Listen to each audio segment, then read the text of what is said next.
बिस्मिल्लाहिर्रहमानिर्रहीम। ये भाई साहब हमारे साथ मौजूद हैं, रिक्शे वाले भाई। इनसे पूछते हैं क्या हाल चाल है। अस्सलाम वालेकुम, क्या नाम है? वालेकुम अस्सलाम जी। शुक्र अलहमदुलिल्लाह जी, जींदे पे हैं इस महंगाई के दौर च। बिजली के बिलों के पहाड़ साढ़े सिरां ते पे हुए ने। असी जनाब इस हुकूमत नूं दुआवां दिंदे पे हाँ जो साडे नाल करन डई है। साडे बिजली के बिल, गैस के बिल, आटा, चीनी, घ्यो, हर एक चीज़ तो साडे सिर ते पाई हुई है। तो असी अल्लाह का शुक्र है जी, जींदे पे हाँ। नहीं सर, ते रक्शे जो पैसे किन्ने कमा लेंदे तुसीं? असी रक्शे जो जिन्ने भी कमाने हाँ, पर असी कोई सरकारी मुलाजम तो है नहीं कि सानू बिजली के यूनिट फ्री लभणगे, कि 2000 यूनिट फ्री लभ जाणगे, 3 गड्डियां लभणगियां सरकार वालों, उन्हें 600 लीटर पेट्रोल लभेगा। असी कोई सरकारी मुलाजम हाँ? असी तो मेहनत करनी है तो खाना है वीरे। असी जिन्ना कमाना है उन्ना खाना है, तो उनके जो बिल भी असी अपने पल्लिओ देना है, भावें वो गैस का बिल होवे, भावें वो बिजली का बिल होवे, भावें वो पानी का बिल होवे। ठीक है।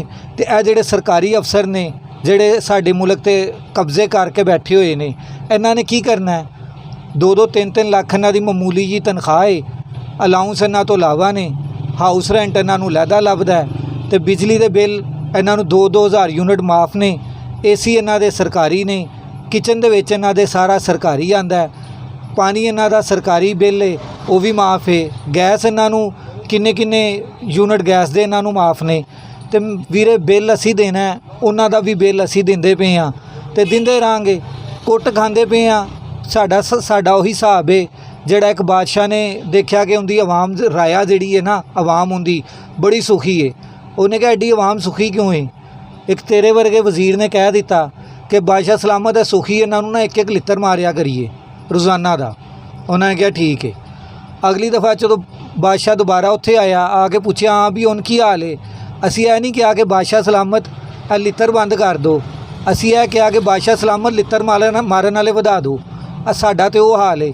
तुसीं साडे कोलों की पुछदे हो? लोग खुदकुशियां करन डे ने बिजली के बिलों की वजह तो।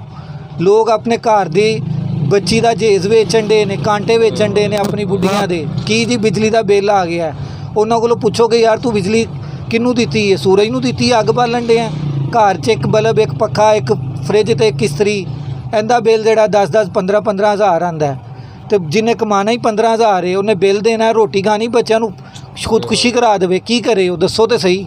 ਤੁਹਾਡੇ ਤੋਂ ਪਹਿਲੇ मैं एक होर बंदे का इंटरव्यू लिया सी, ते ਉਹ ਕਿਸੇ कंपनी 'ਚ जॉब करता सी, ते ਉਹਨੇ ਕਿਹਾ जी साड़ी तनख्वाह से पहले 25,000, ਤੇ ਸਾਨੂੰ 32,000 ਦਾ ਐਲਾਨ ਜਦੋਂ ਹੋਇਆ, ਸਾਨੂੰ 32,000 ਰੁਪਏ ਮਿਲ ਗਿਆ।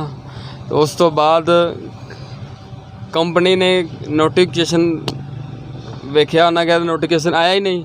ਉਹਨਾਂ ਨੇ ਫਿਰ ਦੁਬਾਰਾ ਜਿਹੜਾ ਨਾ ਇਹ ਨੋਟੀਫਿਕੇਸ਼ਨ ਤੁਹਾਡੇ ਉਦੋਂ ਆਉਂਦੇ ਨੇ ਜਦੋਂ ਬਿਜਲੀ ਦਾ ਬਿੱਲ ਮਹਿੰਗਾ ਕਰਨਾ ਹੋਵੇ, ਪੈਟਰੋਲ ਮਹਿੰਗਾ ਕਰਨਾ ਹੋਵੇ, ਨੋਟੀਫਿਕੇਸ਼ਨ ਉਦੋਂ ਸਾਈਨ ਕਰਦੇ ਨੇ। ਇਹ ਹੁਕੂਮਤ ਵਾਲਿਆਂ ਦੀਆਂ ਆਪਣੀਆਂ ਫੈਕਟਰੀਆਂ ਨੇ, ਇਹਨਾਂ ਦੀਆਂ ਆਪਣੀਆਂ ਸ਼ੂਗਰ ਮਿੱਲਾਂ ਨੇ। ਉਹਨਾਂ ਨੇ ਤੁਹਾਨੂੰ ਨੋਟੀਫਿਕੇਸ਼ਨ ਕਿਉਂ ਦੇਣੇ ਨੇ?